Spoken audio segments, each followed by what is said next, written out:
तो स्टार्ट करते हैं आईपी एड्रेस से, जिसमें हम सीखेंगे जो साइबर सिक्योरिटी के रिलेटेड बेसिक है।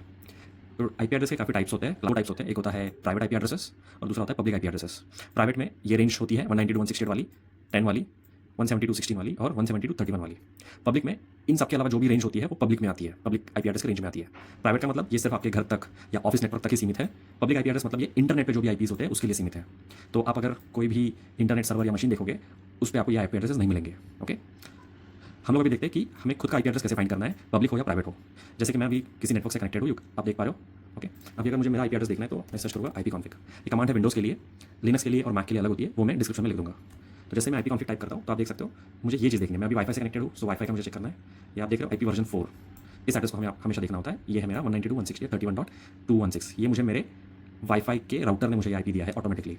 ओके, तो ये मेरा हो गया प्राइवेट आईपी कैसे सर्च करते हैं। सेकंड आ गया आपका पब्लिक आईपी एड्रेस। उसके लिए हम लोग कोई कमांड डायरेक्टली नहीं चला सकते बट ईजिएस्ट वे है गूगल सर्च करना, व्हाट्स माई आईपी एड्रेस। तो अगर मैं सिर्फ इस सर्च को गूगल में डालता हूँ ऐसे और कोई भी वेबसाइट उठा लेता हूँ तो इसने मुझे मेरा आईपी एड्रेस सर्च करके दे दिया है। तो ये मेरा है पब्लिक आईपी एड्रेस जो मुझे मेरे प्रोवाइडर ने दिया है। मैं अभी रिलायंस जियो का एयर फाइबर यूज़ कर रहा हूँ, सो उसने मुझे आईपी एड्रेस दिया है। इस तरीके से हम लोग आईपी एड्रेस फाइंड कर सकते हैं। उसके बाद हम देखेंगे कि ये 127.0.0.1 ये क्या होता है। आपने कभी सुना भी नहीं होगा, लेकिन अगर आप किसी नेटवर्क से कनेक्टेड नहीं हो तो बाय डिफॉल्ट आपको ये आईपी एड्रेस मिलता है। अब ये क्यों ज़रूरी है, ये काफ़ी समय के बाद हम लोग आगे जब साइबर सिक्योरिटी की ट्रेनिंग की कुछ और वीडियोस देखेंगे उसमें आपको पता चलेगा। बस ध्यान में रखिए, अगर आप किसी भी नेटवर्क से कनेक्टेड नहीं हो, आपके पास कोई इंटरनेट कनेक्शन नहीं है, फिर भी आपके सिस्टम को एक आईपी होता है जो होता है ये वाला।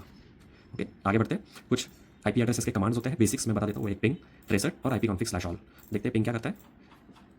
अगर मैं पिंग यहाँ पे टाइप करूँ और किसी भी वेबसाइट का नाम दे दूँ तो मुझे वो वेबसाइट रीचेबल है कि नहीं ये पता चलता है विद उसका जो अभी पब्लिक आईपी एड्रेस है वो, ये google.com का पब्लिक आईपी एड्रेस है। ओके, उसी तरीके से मैं किसी भी और किसी आईपी एड्रेस को पिंग करना चाहूँ वो भी कर सकता हूँ। तो मेरे नेटवर्क में इस रेंज का कोई भी प्राइवेट आईपी एड्रेस नहीं है तो ये पिंग नहीं होगा, ये फेल होगा। आप देख रहे हो रिक्वेस्ट टाइम आउट आ गया, मतलब ये फेल हो गया है। ठीक है, इसके बाद नेक्स्ट कमांड था हमारा ट्रेसर। ट्रेसर का मतलब ये है कि अगर मुझे google.com तक जाना है तो बीच में कितने सारे सर्वर्स आते हैं जहाँ से मेरा रिक्वेस्ट रीडायरेक्ट हो रहा है। मतलब मुझे ए से लेके जेड तक जाना है तो बीच में B C D E F G काफ़ी सारे सर्वर्स आते हैं। उसी तरीके से मैं अगर google.com तक जाता हूँ तो बीच में कई सारे राउट्स आएंगे। राउट्स माने कि कैसे पहुँचा जाए वहाँ तक। तो आप देख रहे हो ये मेरा राउटर हो गया, आगे जाके ये सेकंड सर्वर आ गया, फिर थर्ड, ऐसे करते करते जब तक मैं google.com तक नहीं पहुँच जाता तब तक ये चलते रहेगा।